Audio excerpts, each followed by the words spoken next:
이리 와. 불쌍한 길냥이를 구조하는 신혜선을 닮은 여자. 피 묻은 다리로 저 보면서 막 우는데 마음 아파.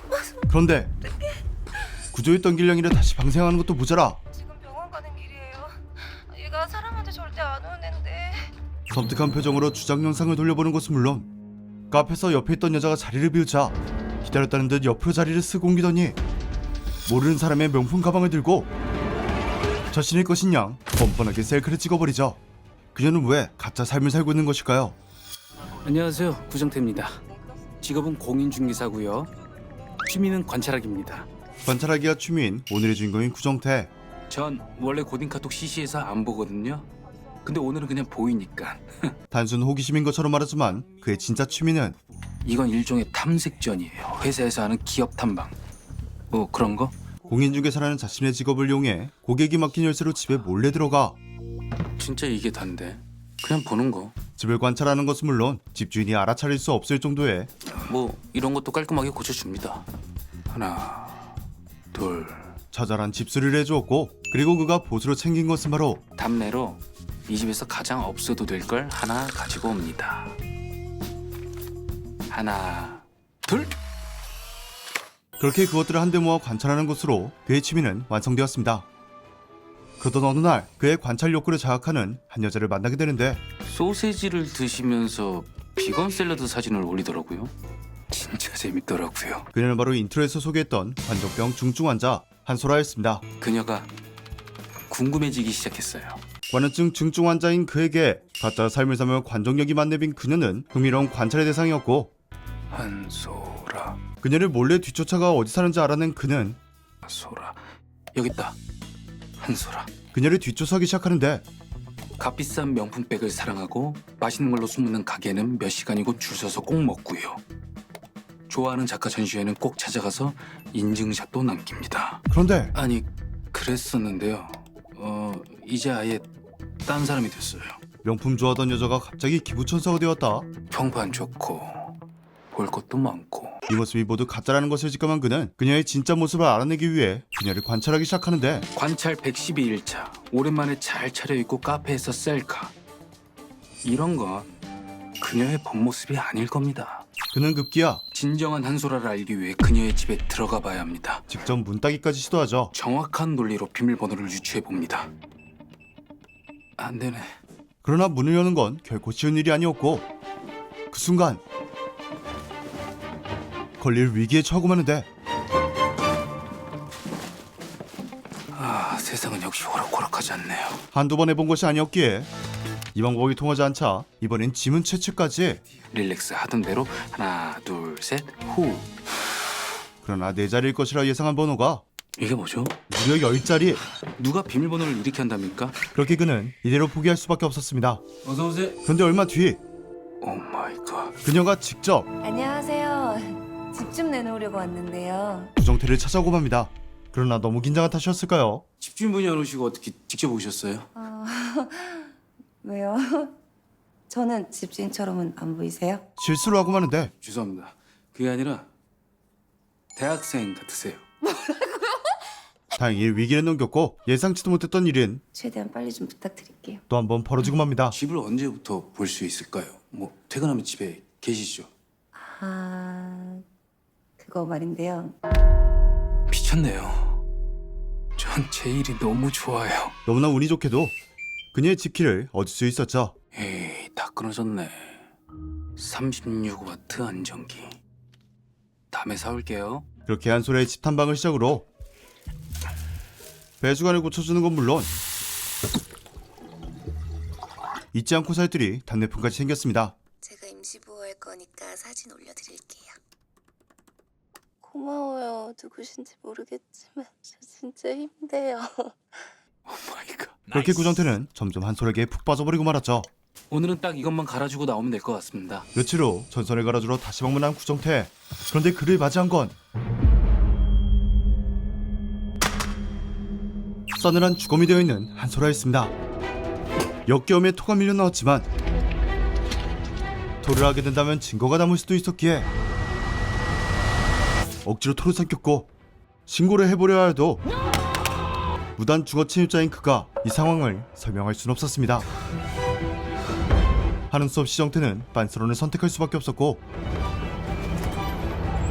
그날 저녁 대신 신고를 해줄 사람들을 데리고 다시 방문했지만 집이 엄청 깔끔해요. 시체는 그 어디에도 없었죠. 뭐죠? 범인이 시체 담을 가방이라도 사러 갔던 걸까요? 도대체 시체는 어디로 간 것일까? 자기는 완전 범죄라고 생각하겠죠. 내가 목격자인데 내가 다 봤는데. 누가 왜 한소라를 죽인 것일까? 별별 생각이 다 들었지만 잠깐만. 그를 가장 두렵게 한 건 혹시 그놈도 날 봤을까요? 그렇게 다음날 아무 일 없었다는 듯 평소처럼 출근을 했는데 문에 끼어 있던데요. 그의 앞으로 온 의문의 편지 안에는 한소라와 자신의 사진이 담겨 있었습니다. 왜요? 뭔데요? 도대체 누가 이런 사진을 보낸 것일까? 그리고 구정태가 일하는 곳까지 어떻게 알고 있는 것일까? 뒤이어 머리카락 사진을 보자 이거 설마 내 머리카락일까요? 자신의 머리카락일지 모른다는 사실에 정태는 패닉에 빠져버렸지만 의문의 존재로부터의 협박은 지금부터가 시작이었으니 그래도 다행히 어머님 요구랑은 남기셨습니다. 지금 다행이라고 그랬어요? 멀쩡히 있던 유골함이 깨진 것도 모자라 핸들이 고장난 트럭이 그를 향해 돌진하고 마는데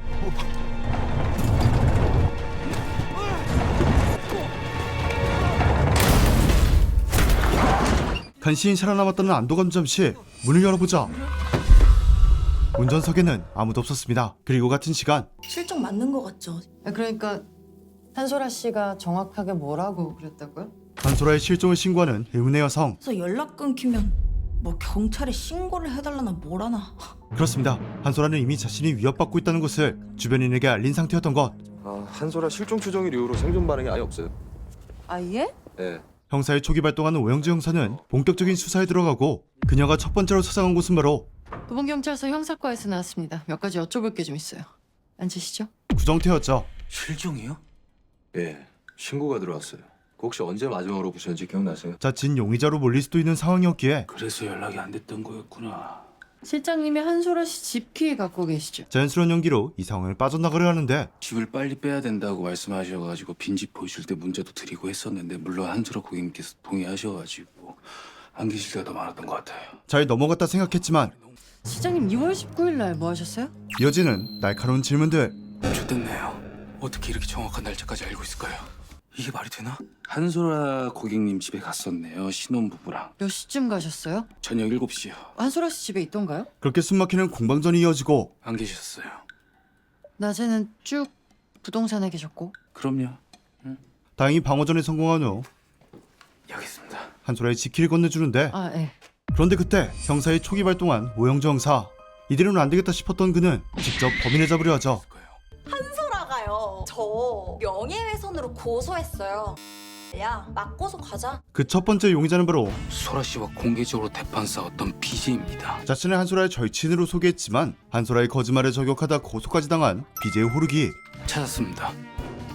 동광세탁. 그녀는 한소라와 맞고소를 할 정도로 원수지간이었기에 한소라를 죽일 이유는 충분했고 또 한 번 자신의 관찰력을 이용해 BJ 호르기가 사는 곳을 찾아내고 맙니다. 증거를 찾기 위해 중고거래를 빌미 삼아 호르기의 집으로 들어간 데 성공한 구정태. 그런데 그녀가 살인범이라는 증거를 찾던 중 또 다른 용의자를 발견하고 마는데 구룡공원? 서로 다른 날입니다. 그렇습니다. 한소라에겐 스토커가 있었던 것. 스토커 이정학은 그녀가 갔던 곳들을 따라다니는 것도 모자라 똑같은 자리, 똑같은 포즈로 인증사진까지 찍어왔던 것이었죠. 이 새끼네. 드디어 범인을 잡았다 생각한 구정태.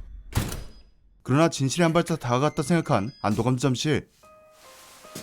갑자기 현관문 센서 등이 작동하지 않았고 그리고 뒤이어 누군가 비밀번호 누르기 시작합니다. 누구세요? 집을 잘못 찾은 것이라고 애써 생각해보지만 불려버리고만 비밀번호. 그리고 문을 여자 앞에 있던 건 뭐야 씨. 또 다른 협박 편지였습니다. 누가 보기라도 할까 서둘러 손을 뻗어보지만 이런 맙소사. 괴한은 혼자가 아니었죠. 그렇게 구정태는 살해될 위기에 처고하는데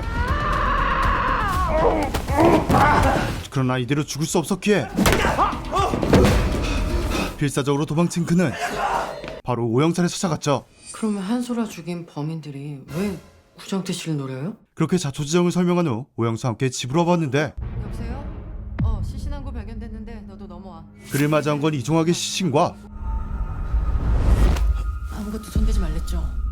그의 비밀이 담긴 또 다른 협박 편지였습니다. 구정태 씨 한소라 없을 때 한소라 집에 몰래 들어간 적 있습니까? 그렇게 구정태는 자신의 비밀이 까발려지는 것도 모자라 왜 그러시는데요? 구정태 씨 이종학이랑 아는 사이입니까?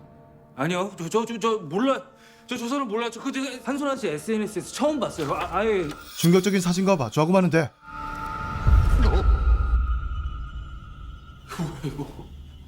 이거 조작이에요, 형사님. 이거 조작이에요, 조작. 저 몰라요, 저 사람. 한소라랑 이종학 구정태 씨가 죽였습니까? 제가 왜 죽여요, 저 사람을? 모든 증거들과 상황이 구정태가 범인임을 말하고 있었고 자세한 건 경찰서 가서 얘기해. 그렇게 오영주 형사는 그를 체포하려 했지만 구정태는 형사까지 폭행해 탈출 감행하는데 대박 사건 났습니다. 호라가 실종되기 전에 자기 집 키를 부동산에 맡겼었대요. 형사들도 막 의심스러워서 그 부동산 찾아가고 난리 났었대. 그렇게 구정태는 살해 용의자가 된 것도 모자라 구모 씨한테 키 맡기신 분들 지금 빨리 가서 열쇠 찾아오세요. 급기야 신상까지 까발려지고 맙니다. 과연 구정태는 한소라를 죽인 진범을 잡고 억울한 누명을 벗을 수 있을까요? 관심받고 싶어하는 욕구와 관음하고 싶어하는 이중적인 인간의 욕망을 이용해 시대를 관통하는 흥미로운 이야기를 미스터리 스릴러 장르로 그려낸 영화 그녀가 죽었다. 인간의 이중적인 욕구와 함께 갑자기 살인사건에 빨려 들어가며 휘몰아치는 급진적인 전개를 보여줘 이번 영화는 미스터리 스릴러 장르의 정석을 보여주고 있습니다. 특히 내가 올린 사진과 정보들을 이용해 서칭 몇 번으로 집까지 찾아내는 장면에서 픽션이 아닌 마음만 먹으면 가능한 일이기에 진내로 소름이 끼쳤는데요. 이런 리얼함은 영화가 다 끝난 다음에도 떠오르게 만들어 강렬한 인상을 남겼으며 관음증 환자와 관종병 환자의 매력적인 캐릭터 소사를 보는 것도 재밌었지만 갑자기 벌어진 살인사건과 진실에 다가갈수록 개미지옥에 빨려 들어가 버리는 것과 같은 심장을 쫄깃하게 만들어주는 전개와 연출 덕분에 지루하거나 맞드는 공간 없이 영화에 푹 빠져 볼 수 있었습니다. 영화 제작 소식 때부터 많은 사람들은 변요한과 신혜선의 연기 변신을 기대하고 있었는데 역시 이런 기대를 충족시켜줄 완벽한 관종녀와 관음증 환자로 변신해 역할에 아주 찰떡같이 어울리는 캐스팅이었다 평가를 할 정도로 잘 어울렸죠. 오늘은 요약을 해서 소개해드렸지만 이런 장르 영화는 한순간도 놓쳐서는 안 되죠. 영화 본편에서는 변요한, 신혜선뿐만 아니라 형사로 변신한 이혜일 등 명품 연기로 완성된 캐릭터들의 디테일한 서사와 복잡하게 얽혀있는 인과관계를 통한 호기심 자극 그리고 소름이 끼치게 만드는 충격적인 진실을 오롯이 다 느낄 수 있으니까요. 5월 15일 개봉하는 미스터리 스릴러 영화 그녀가 죽었다 극장에서 꼭 보시길 추천드립니다. 오늘의 영화 이야기는 여기까지였고요. 전 그럼 다음 영상에서 더 재밌는 영화나 드라마를 픽해서 추천해드리도록 하겠습니다. 영상이 재밌었다면 구독, 알림 설정, 좋아요를 꾹 눌러주세요. 지금까지 픽추였습니다.